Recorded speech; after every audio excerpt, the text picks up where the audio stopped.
Crackdown में हमने ये देखा कि सैकड़ों लोग शहीद हो गए, ज़ख्मी हो गए।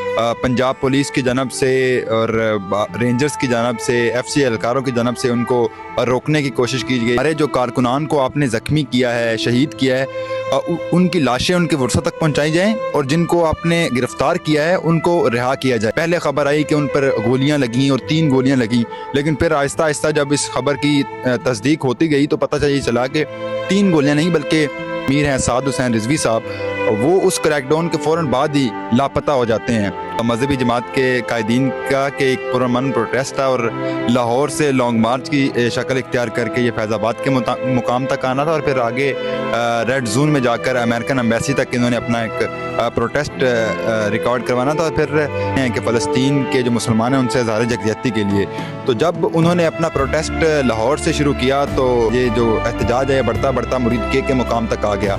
लेकिन जो नुमाइंदगान हैं उन्होंने कुछ शराइत रखी, जिनमें सबसे बड़ी शर्त ये थी कि आप लोग यहीं से वापस चले जाएं। लेकिन जो TLP के कायदीन हैं उन्होंने कहा कि हम वापस तो जा रहे हैं, लेकिन हमारे जो आपने कारकुन को शहीद कर दिया है, जिस पर हुकूमती नुमाइंदगान ने कुछ तहफ़्फ़ुज़ात का इजहार किया और उनकी ये शर्त ना मानी और मुज़ाकरात का नाकाम रहा और ख़त्म हो गया। फिर दूसरा दौर मुज़ाकरात का शुरू हुआ, उसमें भी कुछ रखी गई लेकिन वो ना मानी गई, तो ये मुज़ाकरात नाकाम रहे और गड़े गए कि आप बैठे हैं, हम आ रहे हैं, घंटा वेट करवाएं। फिर दौरान हुकूमत ने यह फ़ैसला कर लिया कि अब इन पर हम रात गए एक क्रैकडाउन करेंगे और फिर रात हुई तो मुरीद के मुकाम पर एक बड़ा ज़बरदस्त और ख़तरनाक क्रैकडाउन हुआ और उस हुकूमत बज़ाहिर ये जो एहतजाज था वो उस क्रैकडाउन के बाद नाकाम बनाने में कामयाब रही और उस एक गोली लगी है जो उनके शायद कंधे के करीब लगी है और उस गोली के बाद वो लापता भी हो गए और ना सिर्फ कि अनस रिजवी भी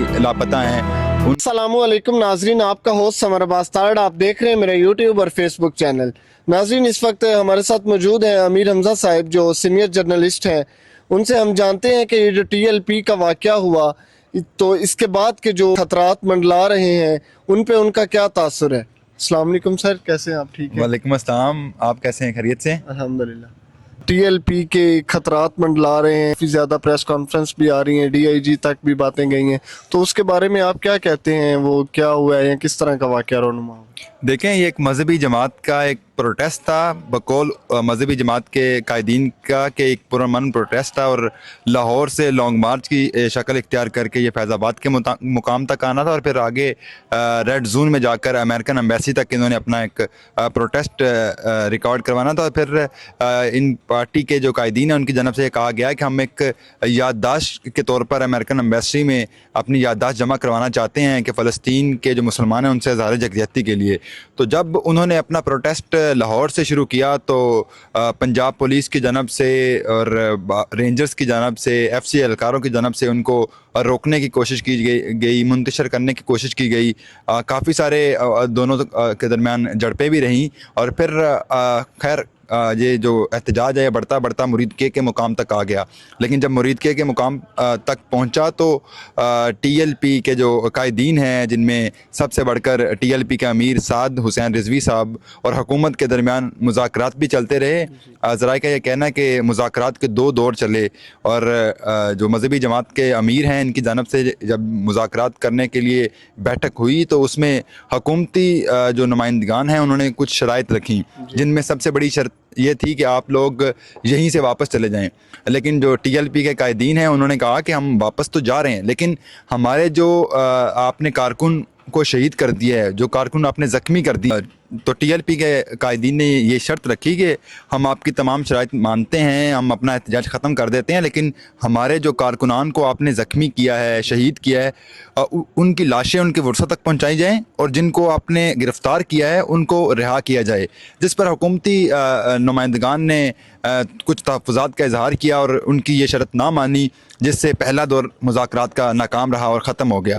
फिर दूसरा दौर मुज़ाकरात का शुरू हुआ, उसमें भी कुछ ऐसे ही ज़राए का यह दावा है कि शराइत रखी गई लेकिन वो ना मानी गई, तो ये मुज़ाकरात नाकाम रहे। और फिर जो TLP के लीगल एडवाइज़र हैं मियाँ आसिम महमूद साहब, मैंने उनसे गुफ्तगू की, उनसे मेरी बात हुई तो उन्होंने मुझे बताया कि दूसरे दौर में TLP के जो कायदीन हैं उनको बुलाया गया, बुलाकर उनको बिठा दिया गया और बहाने गढ़े गए कि आप बैठे हैं, हम आ रहे हैं, घंटा वेट करवाएं या फिर 2 घंटे वेट करवाया। और इसी दौरान हुकूमत ने ये फ़ैसला कर लिया कि अब इन पर हम रात गए एक क्रैकडाउन करेंगे। और फिर रात हुई तो मुरीद के मुकाम पर एक बड़ा ज़बरदस्त और ख़तरनाक क्रैकडाउन हुआ। और उस क्रैकडाउन में हमने ये देखा कि सैकड़ों लोग शहीद हो गए, ज़ख्मी हो गए, कुछ लोगों को गिरफ़्तार भी किया गया।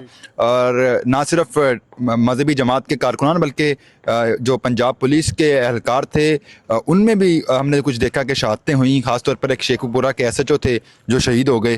तो ये दोनों के दरमियान आपस में झड़पें जारी रही, लेकिन हुकूमत बज़ाहिर ये जो एहतजाज था वो उस क्रैकडाउन के बाद नाकाम बनाने में कामयाब रही और उस एहतजाज को ख़त्म करने का कह दिया। लेकिन इसमें अहम पॉइंट ये है कि इस मजहबी जमात के जो अमीर हैं साद हुसैन रिजवी साहब, वो उस क्रैकडाउन के फ़ौरन बाद ही लापता हो जाते हैं।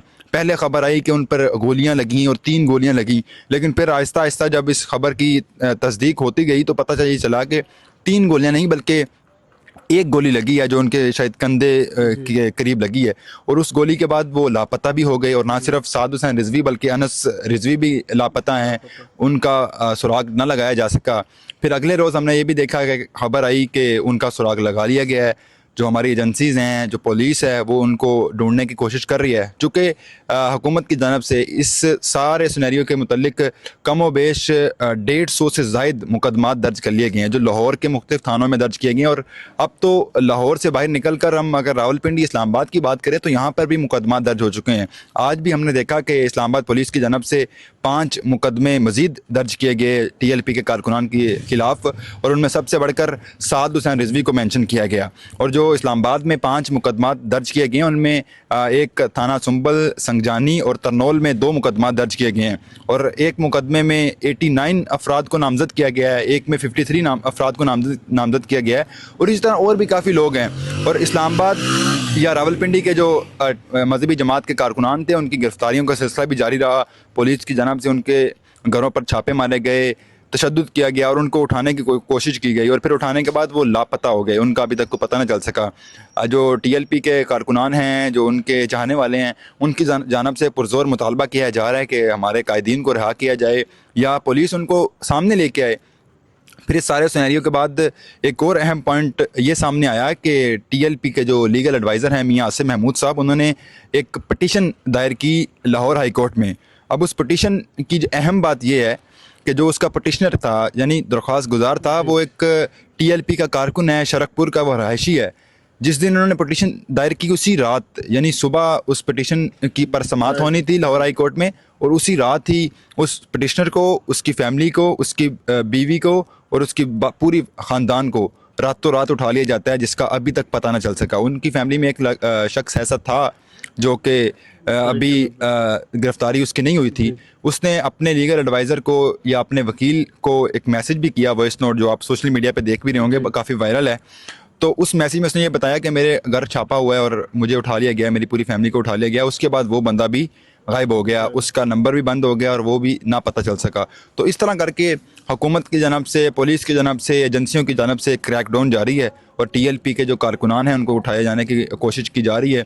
तो ये एहतजाज अभी यूँ कह लें कि ख़त्म नहीं हुआ, चूँकि साद हुसैन रिजवी साहब सामने आएंगे तो फिर ही आगे बात बढ़ेगी।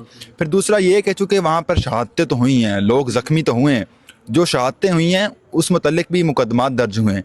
और उन मुकदमात में कम व बेश मेरे ज़राए के मुताबिक 8 से 10 ऐसे मुकदमात हैं जो साद हुसैन रिजवी के ख़िलाफ़ दर्ज किए गए हैं। और उनमें 302 के दफ़ात भी शामिल हैं, यानी इक़दाम कत्ल और कत्ल की दफ़ात शामिल हैं। तो बज़ाहिर ये लगता है कि हुकूमत ने यह फ़ैसला कर लिया है कि PTI के बाद अब TLP को भी मुकम्मल तौर पर बैन किया जाए। TLP पे के जो अमीर हैं साद हुसैन रिजवी साहब, ये भी अब 2-2.5 साल, कम व बेश 3 साल अदालतों के चक्कर काटें, जेल के सलाखों के पीछे रहें, ताकि इस पार्टी का जो प्रेशर है हुकूमत पर, शहरियों पर और हमारे ख़ास तौर पे पाकिस्तान की रोड्स पर, क्योंकि चूँकि जब भी एहतजाज होता है तो रोड्स बंद कर दिए जाते हैं। हमने देखा इस्लामाबाद के भी रोड्स बंद रखे गए, पिंडी के भी रोड्स बंद रखे गए और फिर मुल्क के जो दीगर शहर हैं जिनमें गुजरांवाला, वज़ीराबाद, जेहलम, इन तमाम रास्तों को मुकम्मल तौर पर GT रोड को ख़ास तौर पर बंद रखा गया।